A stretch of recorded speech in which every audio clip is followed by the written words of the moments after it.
नमस्कार मित्रों, चंद्रकांत भट्ट अमेरिका से। क्या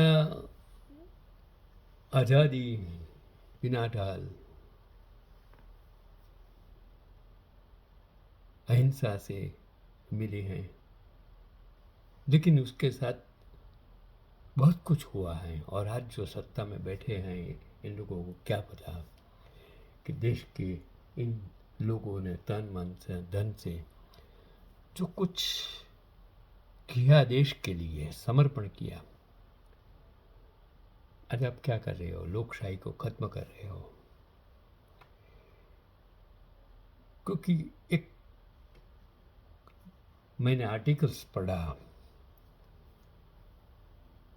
क्रांतिकारी शिव वर्मा बिस्मिल जी के साथ, वो गंगा जमुना की तहरीक, वो हिंदू मुस्लिम,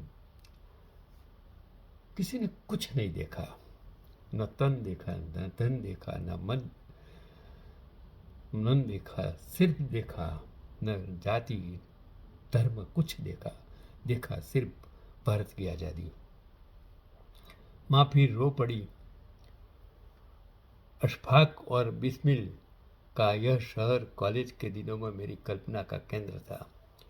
फिर क्रांतिकारी पार्टी का सदस्य बनने के बाद काकोरी के मुखबिर की तलाश में काफ़ी दिनों तक इसकी धूल छानता रहा था। एक डायरी में लिखा, वो मैं आपको जो पढ़ा मैंने बताता हूँ। कस्तू यहाँ जाने पर पहली इच्छा हुई बिस्मिल की माँ के पैर छूने की। काफ़ी पूछताछ के बाद उनके मकान का पता चला। छोटे से मकान की एक कोठरी में दुनिया की आंखों से अलग वीर प्रसवनी अपने जीवन के अंतिम दिन काट रही है। अननोन, अननोटिस, उसके जाकर पास जाकर उन्होंने पैर छुए। आंखों की रोशनी प्राय समाप्त ही सी हो चुकने के कारण पहचाने में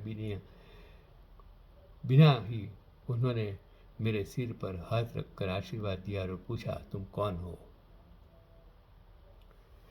क्या उत्तर दे, कुछ समझ में नहीं आया। थोड़ी देर के बाद उन्होंने फिर पूछा, कहाँ से आए हो बेटा? वो माँ बाप उस जमाने में अपने बच्चों को देश के लिए समर्पित करते, शहीद करते हैं और अपनी जिंदगी किस तरह अंतिम समय में गुजारते हैं।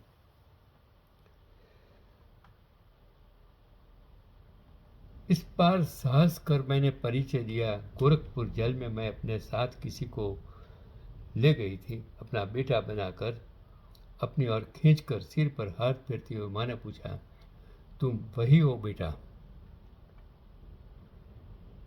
कहाँ थे अब तक? मैं तो तुम्हें बहुत याद करती रही, पर जब तुम्हारा आना एकदम ही बंद हो गया तो समझी कि कुछ तुम भी कहीं उसी रास्ते पर चले गए। माँ का दिल भर आया। कितने ही पुराने घावों पर एक साथ ठेस लगी। अपने अच्छे दिनों की याद, बिस्मिल की याद, फांसी, तख्ता, रस्सी और जल्लाद की याद, जवान बेटे की जलती हुई चिता की याद और न जाने कितनी यादों के उनके ज्योतिहीन नेत्रों में पानी भर आया। बात छेड़ने के लिए मैंने पूछा, रमेश, बिस्मिल का छोटा भाई कहाँ है? मुझे क्या पता था कि मेरा प्रश्न उसकी आंखों में बरसात भर लाएगा। वे जोर से रो पड़ी। बरसों का रुका बांध टूट पड़ा सैलाब की बनकर। कुछ देर बाद अपने को संभाल कर उन्होंने कहानी सुनानी शुरू की। आरंभ में लोगों ने पुलिस से डर से उनके घर आना छोड़ दिया। वृद्ध पिता की कोई बंदी हुई आमदनी न थी। कुछ साल बाद रमेश बीमार पड़ा। दवा इलाज के अभाव में बीमारी जड़ पकड़ती गई। घर का सब कुछ बिक जाने पर भी रमेश का इलाज न हो पाया। पथ्य और उपचार के अभाव में तपेदिक का शिकार बनकर एक दिन वह माँ को निपुती छोड़कर चला गया। पिता को कोरी हमदर्दी दिखाने वालों में चिढ़ हो गई। वे बेहद चिड़चिड़े हो गए घर का सब कुछ तो बिक चुका था। अस्तु फांकों से तंग आकर एक दिन वे भी चले गए, माँ को संसार में अनाथ और अकेली छोड़कर। पेट में 2 दाना अनाज तो डालना ही था। अस्तु मकान का एक भाग किराए पर उठाने का निश्चय किया। पुलिस के डर से कोई किराएदार भी नहीं आया, और जब आया तब पुलिस का ही एक आदमी। लोगों ने बदनाम किया कि माँ का संपर्क तो पुलिस से हो गया है। उनकी दुनिया से बचा हुआ प्रकाश भी चला गया। पुत्र खोया, लाल खोया, अंत में बचा था नाम, सो वह भी चला गया। उनकी आंखों से पानी की धार करते देखकर मेरे सामने गोरखपुर की फांसी की कोठरी घूम गई। काकोरी में के चारों अभियुक्तों के जीवन पर फैसला हो चुका था। To be hang by the neck till they be dead. प्राण निकल जाने तक गले में फंदा डालकर लटका दिया जाए।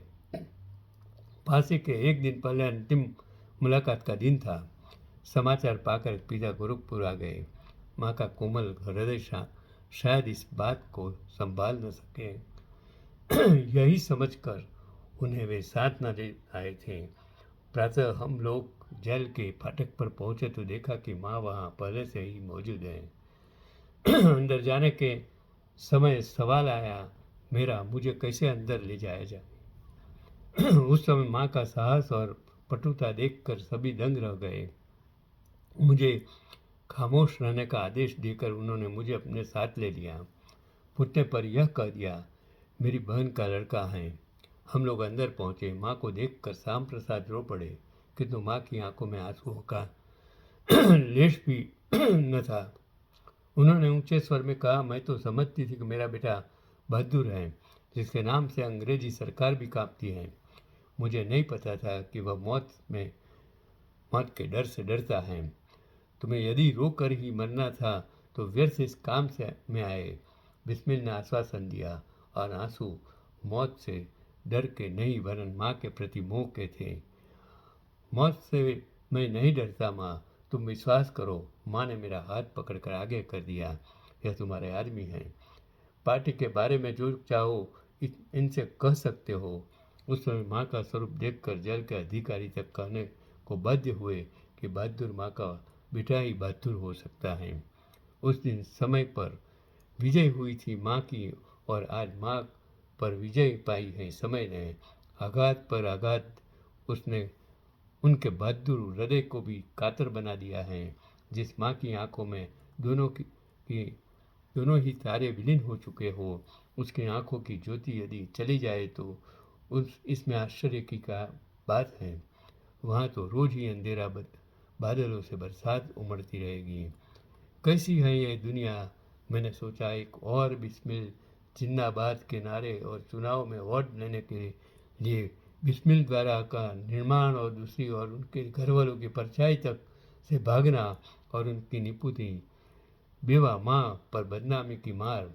एक और शहीद परिवार सहायक फंड के नाम पर हजारों का चंदा ले, और दूसरी ओर पथ और दवा दारू तक के लिए पैसों के अभाव में बिस्मिल के भाई के टीबी से घुट कर मरना।